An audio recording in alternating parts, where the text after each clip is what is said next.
Audio Jungle.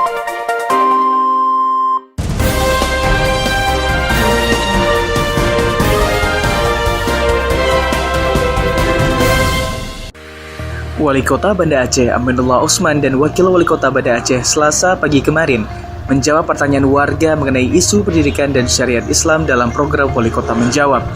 Wali Kota menginstruksikan langsung Satpol PP dan WH meningkatkan pengawasan terhadap penegakan syariat Islam tanpa pandang bulu. Satpol PP dan WH juga memiliki nomor pengaduan khusus jika melihat pelanggaran syariat di nomor 0812 1931 4001 yang aktif selama 24 jam. Sektor pendidikan Kota Banda Aceh masih yang paling baik dari seluruh kabupaten kota di Aceh. Wali Kota Banda Aceh Aminullah Usman mengatakan, pihaknya akan terus meningkatkan mutu kualitas pendidikan Banda Aceh agar semakin gemilang. Kegiatan ini sendiri disiarkan secara langsung di 10 radio di Banda Aceh dan melalui tayangan live streaming di YouTube.